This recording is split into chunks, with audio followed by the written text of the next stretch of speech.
Hello and welcome to another episode of the Inter Show. Joining me tonight is Ian and Alessandro. We're going to start the show in a slightly different way. We're going to preview the match with Atalanta because Alessandro has been very busy in the last weeks. Hasn't been able to follow Inter quite as closely as he perhaps would otherwise like when he's got more free time. And he's just joined us for a brief moment or two, just to come on and have a chat with us. And I want to give him the opportunity to go through the match with Atalanta, giving us his opinion, and so that we can safely do that before he has to return to his own business. Alessandro, how do you see the match against Atalanta going? Hello, everybody. First of all, and I don't know, it's gonna be a tough match as always at Bergamo. The only good news this season is that we have a lot of good players in a good form at the moment, and whoever is playing, it seems giving 100%. And apparently, Joe Mario should play again. Should start again this weekend. I don't know if with Gagliardini. I assume so, since he cannot play in Europe. But yeah, playing against Atalanta and Gasperini is always tough. So I hope we can get something more than a draw, but I don't know.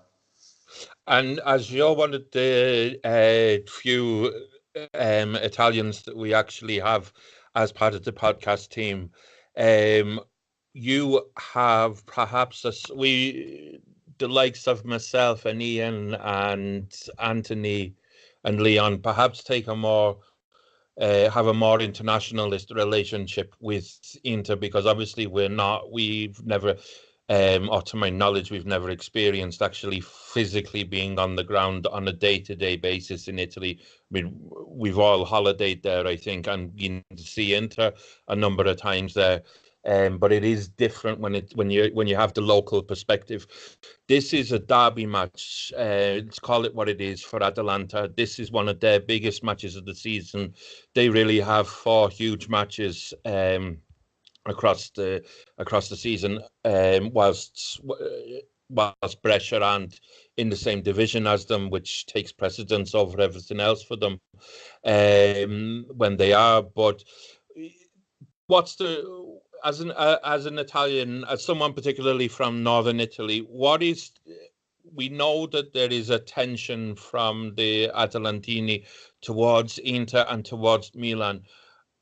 Is there anything special felt from Interisti in Italy when they're going ahead against Atalanta, with them both being two Lombard teams? Honestly, I don't think so. It's just a weird relationship between the Inter and Atalanta. While the two companies they do have a good relationship, is the supporters.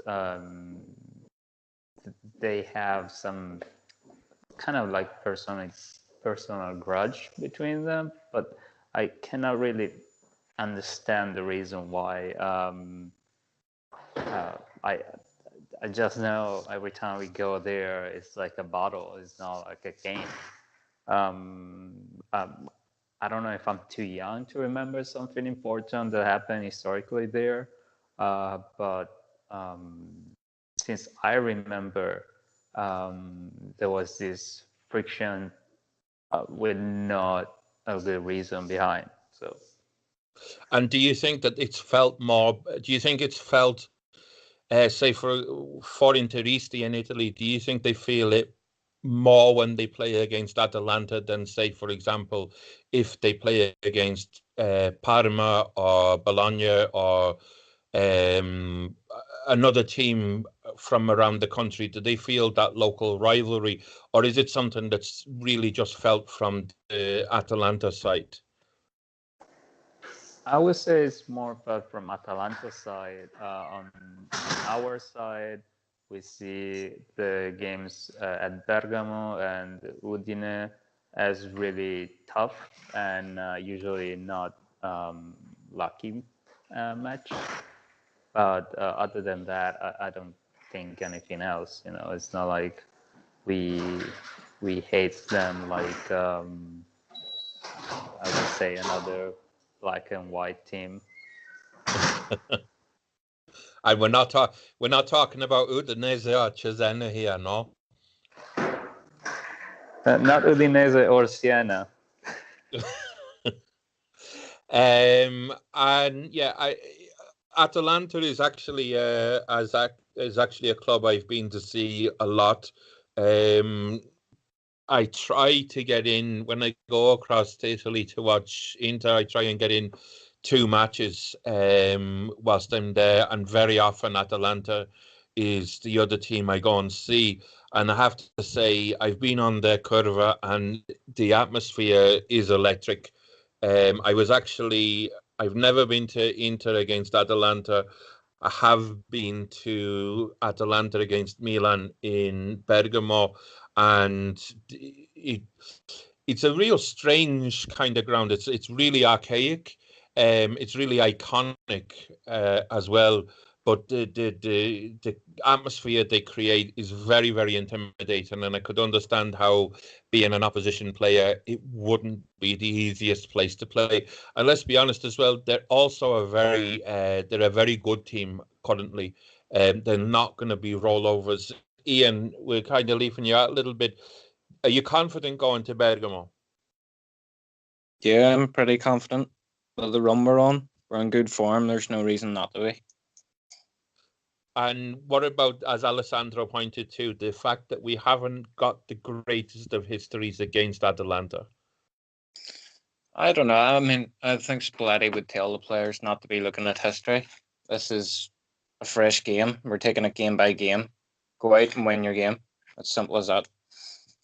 And who do you think will dominate? How do you think we'll win this match? Who do you think could be our dominant performers? Well, it depends if Spalletti wants to change the side around again. Like Jamario was pretty good last time out, so was Gagliardini. Eventually, we're going to have to rest Brozovic, I would think. So you might see Vecino or Borja even in there. A match will be won in the midfield, I think. And I'd agree with you with resting Brozovic, but I'm not entirely certain that against Atalanta, particularly away, is the right place. I mean, both you and I, Alessandro, have been very enthusiastic about Brozovic over the last few weeks. I've said before, I think he is in my opinion, he's our most crucial player at the moment. He's really the guy that makes everything tick. And even against Barcelona, some people were saying that his performance wasn't that great. But if you look at the amount of ground he covered, if you look at the, he was one of the keys in breaking down the Barcelona player or the Barcelona play. The balls he passed on didn't necessarily always meet their targets against Barcelona, but I would point to the fact that I think he was left very much alone in midfield. It's very, very difficult for a man to do two or three guys' work at any time, but particularly against one of the best club sides in the world. Would you rest him against Atalanta, Alessandro? We're talking about Brozovic? Yeah. Yeah, I will. I hope this game is the right one for Nainggolan. I know physically is not his best, but somebody with Nainggolan characteristic in this game would be great. We need a strong midfield, and he could give us something necessary to win this game. I would agree that it's going to take it's going to take a bit of creativity to break Atalanta down. Certainly, the defense is I think the defense is fairly solid. And going back to last weekend, Alessandro, I think you were able to see the second half of the match against Genoa. Ian, I think you watched the full match, and I was kind of in and out because I was busy with my time was taken up with something else that I had to do on the Saturday. Basically, I had no option over it. So I'm going to go with you, Ian. If you take the 90 minutes as a whole, what aspects pleased you most about the performance against Genoa? Probably the fact that there were so many changes, and the players that came in, basically, it looked like there was no changes. We looked a lot more. We actually looked a bit more fluid, to be fair, with the changes. Like Gian Mario was going linking with the left hand side of the pitch. He was all over the place. Gagliardini was even breaking forward. Like, and Brozovic was sitting in his own in there, holding it all together. And to be honest, I think you can do that against teams like Genoa. Just have Brozovic holding the midfield on his own and letting people bomb forward. And Alessandro, correct me if I'm wrong, but you saw the second half. I think what was your view? What was your view on what you saw? So yeah, and here in the US was like 6 in the morning when they started the game, and I finished to work around 2 a.m. So I couldn't make it to watch the first half. But in the second half,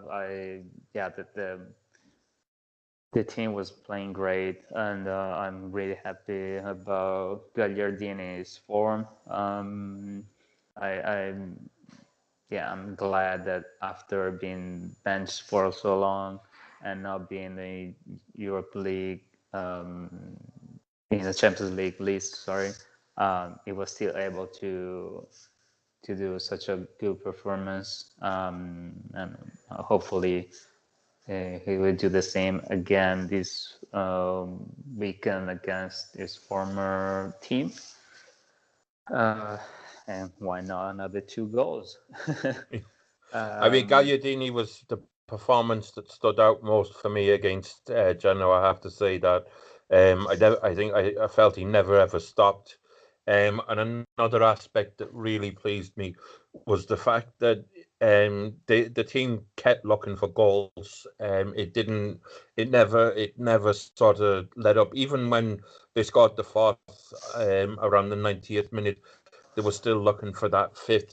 And I think that's a sign of a team that is seriously developing, because when you've got your foot on another team's throat, you have to press down. If you're serious about going forward, if you're serious about being a successful football club, you just have to press down. It's something similar to, Manchester City last night in the Champions League. You can't relax against the team. You have to give the 90-minute performance. Even if you go 5-0 up in the first half an hour, you have to give that 90-minute performance, because football is never over. No sport is ever over until the whistle's gone. And also the confidence boost that will give the players, that they've gone out and they've basically destroyed what is probably a mediocre team in Serie A, but they're not. They're very unlikely to be relegation fodder. And I think if I can add something, yeah. It's also to be said. Genoa was playing the third game in a week or less, I think, and as they said, they're not used to that kind of schedule. So I kind of feel bad for the 5 goals, if I have to be honest. But that was the perfect answer to Napoli's game for our side. So. Yep. Yeah, I can understand your point on that. It's for a team that's not used to playing in Europe and doesn't have the squad, the depth of squad to, for playing that regularly, you can understand that they were probably a bit off form. But I do think overall it was a positive. It was a positive result, and it led into the match against Barcelona on Tuesday night. I watched this fully. Ian, you watched this fully. Alessandro, I don't think you saw it, but did you see highlights, or did you see a rerun of the match since? Or I was able to catch up with the highlights, and I also was able to watch the last 20 minutes or so, but nothing more. how did you feel the team matched up, even in those 20 minutes against what's effectively probably the number one favorite for the Champions League this year? Well, I thought after all we put up a good game, and again, I don't think our season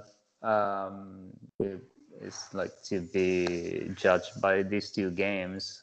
But even if it was to, I guess, I mean, we did pretty good.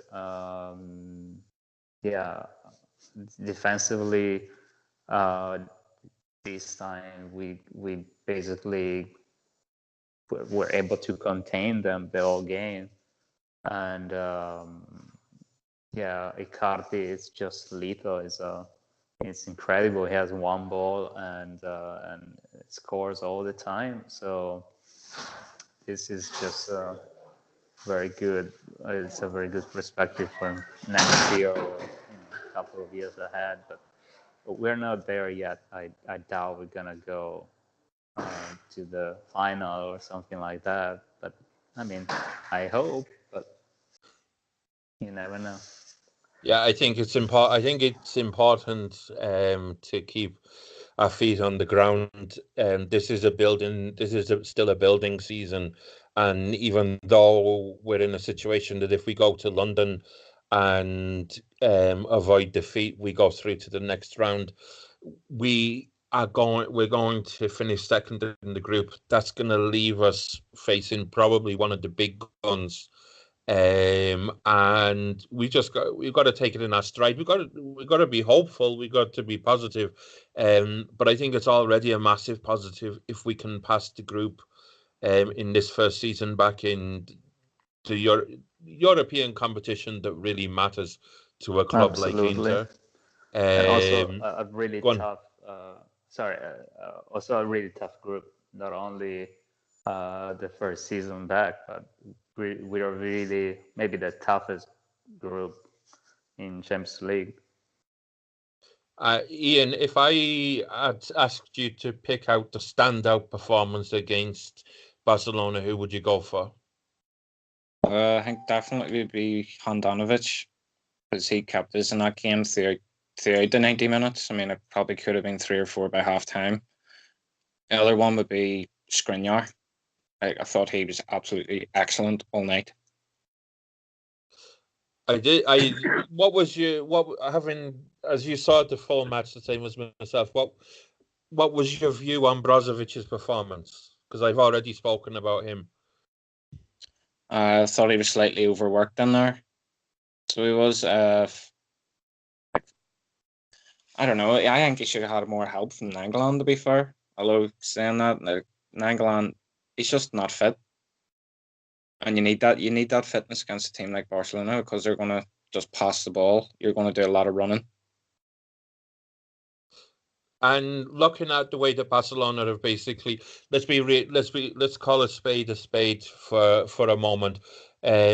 Basically, we particularly last Tuesday, we did put in a decent defensive performance, I would say, against Barcelona. But really, for the 180 minutes, it was 95% them. That doesn't mean that we can't be positive. It was a good result, and particularly, as the first season back. But if you look at the teams that you'd probably also give credentials to for potentially winning the Champions League this year, Manchester City, I would say, Liverpool, Real Madrid, I don't believe that they're fully gone yet, although they look like they are. How do you think Barcelona can be beaten by these teams? Albeit that we're probably not there yet, but other teams that are further along in their development, Ian, where do you think where do you think their weakness is? Uh, I think I agree with you that they're like that's we step ahead of us at the minute. But like I felt over that, especially the second game at San Siro. I know they led the stats of the game completely, but like we kept ourselves in the game for the entire match. And like I think their weakness is if you beat their first press, if you beat a press of the front four that they have, if you beat that, then they're vulnerable at the back. And it's been seen this season because they've conceded a lot of goals this season. I would agree with you. I would think that a team that can play very, very quickly against them, and the team that is actually, I wouldn't I wouldn't put them in the absolute favourites bracket for the trophy itself, but I would probably, I'd certainly be asking them a question. I'd put them up there for maybe final four. Yeah. I was going to say that I think that I don't think Liverpool are absolute favourites or amongst the absolute favourites for the tournament itself, but I think their speed could expose Barcelona. As you're saying, if you get past that first press and Liverpool have the speed to do that, I think they could find themselves in trouble. That's the only way that I could see them beaten. That's it. You seen the other night. I mean, Inter tried to out Barca. Yeah. But it was actually good for our side. I mean, that's the marker for our team to get to that level. I would agree. Yeah, I'd absolutely agree with you on that. We looked at the two matches played in the last week. We've previewed Atalanta. Ian, I'm going to give you a moment or two to give an update on the interclub that you're setting up, because I think there's a number. It's really getting close to launch time. If you want to plug it, this is your opportunity. Yes, yeah, it's getting close. We've set up a bank account now, so any people that will have interested, we've got a Facebook, like a private group, and we're now going to be requesting the memberships and that. So once we get our 25, that's when we contact Inter and the club will be made official. So we'll say if anyone wants to get in contact, you can get in contact with myself, Ian Carr, on Facebook, or my Twitter handle is VRE_1908. And there's another fella on Facebook, Mark McDermott. Also, there is any email for the Interclub. It's interclubbelfast1908@gmail.com. So if anyone's interested, just give us a mail or text or something. And I was also going to ask you about the meetups that you have, because I know that you've been meeting in, is it Laveries or Lavities in the city centre for matches. What's the turnout been? What's the turnout been like, and what has been your biggest turnout so far?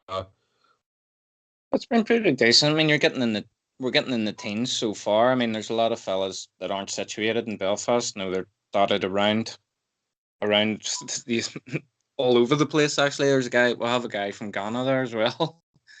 So it's going to be hard for them to sort of get to the meetups. Yeah. So it is, but I mean, it's been like 12 to 15 each time, like. And like, we enjoyed the Derby. They had the Barca meetup the other night. I missed it because of an emergency, but they went and met up, and it was a good night. So it was for the Barca game. So, like, I've really enjoyed the nights actually, and getting to meet the other fellas coming to it, new Interisti. And it is it Laveries or Levities? It's Laveries Sports Bar in the centre of Belfast. And just so that in case anyone did want to drop in when there's a match on, just to let them know, do they allow you to wear colours there, or do you have to go in sort of smart casual? No, we asked that permission because, as you know, in this country, it's wearing different football shirts can cause trouble. But they told us with no problem wearing our colours, wearing scarves or having banners or anything up. So, like, they have been a really great help. Excellent, fantastic. That's very, very good. I'm going to very briefly ask you what you thought about Mourinho last night, Alessandro. I thought it was great. I thought I agree with him 100%. He's still part of the family. Yeah, and Ian. I thought it was brilliant. I mean, it was just like they deserved that so much. So I mean, they're slobbering about like his family, slobbering about ours.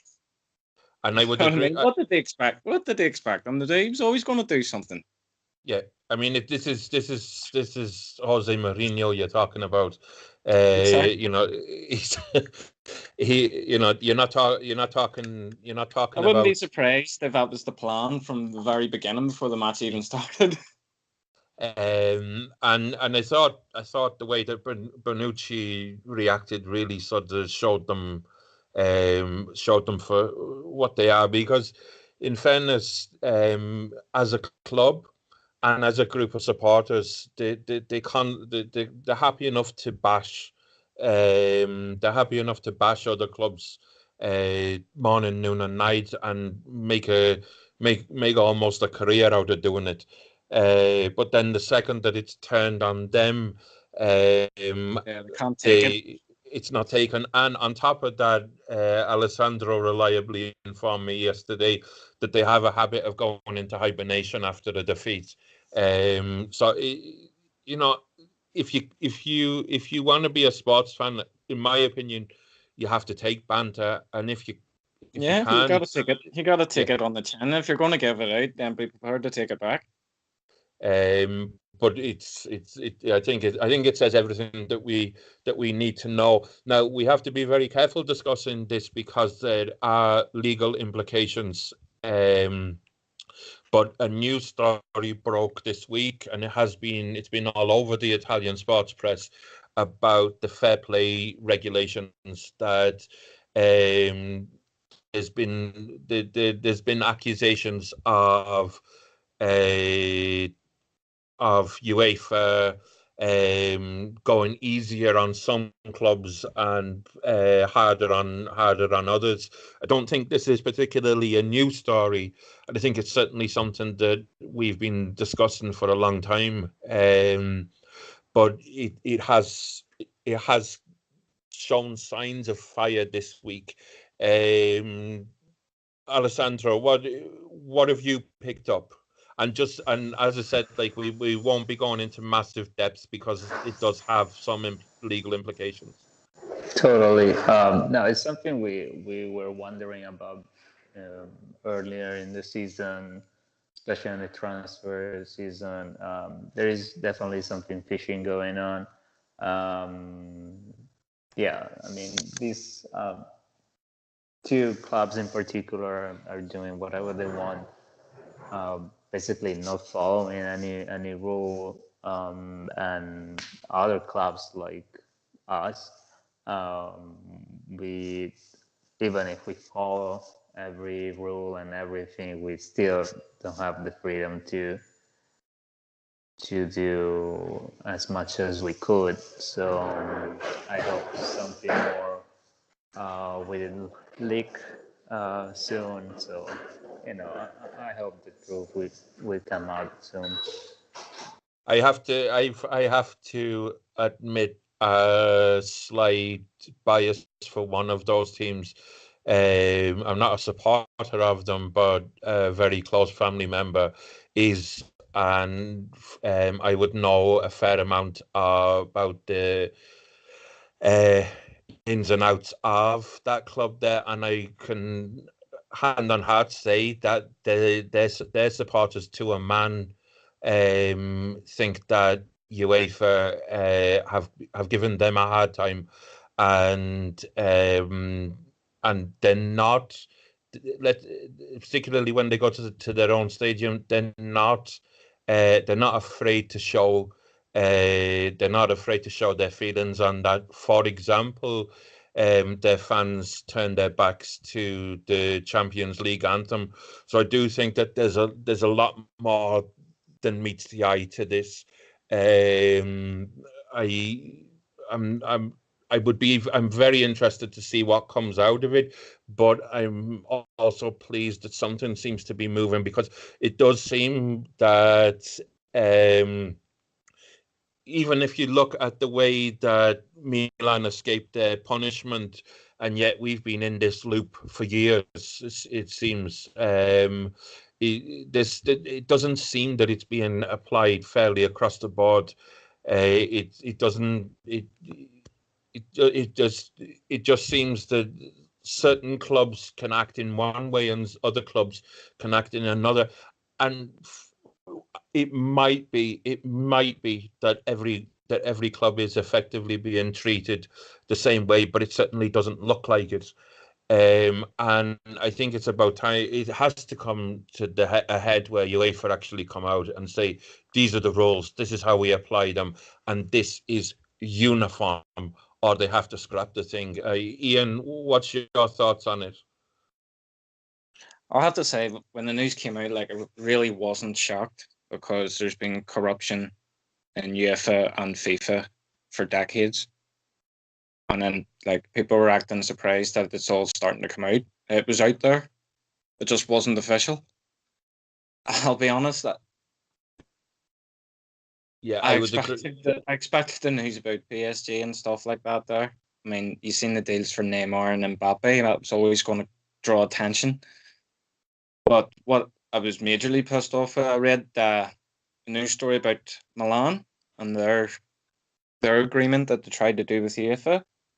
Why were they able to access? They asked for permission to access or have a look at our accounts. Yeah, they did. They requested it. I'm not. Were they able to gain access to them, or was it? I can't remember reading the result of that. I am aware of them asking for access to them. Yeah, I didn't see the result of it myself. It said that they had asked for it. I think it was ours. I think it was PSG and Man City as well, or maybe another club. There was 3 that they asked for, and like, when you look at it now, they're meant to be signing this wonder kid Luis Paqueta in January for 35 million. How are they affording that? Yeah, we covered that on a previous podcast, but it's even if they are spreading the cost, it still doesn't seem right that we've been embroiled in this for as long as we have. It seems to be like we're the only one that's actually took it seriously and played by the rules. Yeah. Although, as I said, I know for a fact that Manchester City fans have their own gripe with UEFA, and as I said, they even turn their backs. Yeah, don't they through the anthem, Yeah, don't they? They turn their backs on the UEFA Champions League anthem, and I'm not aware whether they boo it or not. They probably do as well, but I know for a fact that they're not the only one. There's other clubs do it as well. And one thing that always strikes me is, if you ask a Manchester City supporter whether he wants to win the Premier League or he wants to win the Champions League, the answer is Premier League, and it's not even as if it's a question. It's Premier League, Premier League, Premier League, because they literally don't care that much about UEFA. As I said, I have a very close family member who's a Manchester City supporter. I have a number of friends that are City supporters, actually go to the matches there, and as I said, I think it needs to be uniform. It needs to be explained, and it needs to be absolutely clear that these are the rules, and everybody is subject to them, or nobody is subject to them, and just doesn't seem to be that way at the moment. I'm going to stop the podcast. I'm going to stop the podcast there. But one bit of history that did come out, the first time as an Interista, and I think there's still blue and black blood flowing through him. The first time as an Interista that Mourinho put manners on Juventus was actually in this month, 10 years ago in 2008, when Montari scored in a 1-0 win against Juve. So maybe Mourinho plus November equals Juve in a bad place. Let's hope so anyway, and we'll call it a night. My thanks to Ian and Alessandro, and I'll sign off with Forza Inter. Thank you guys, Forza Inter. Thanks for having me on. Forza Inter.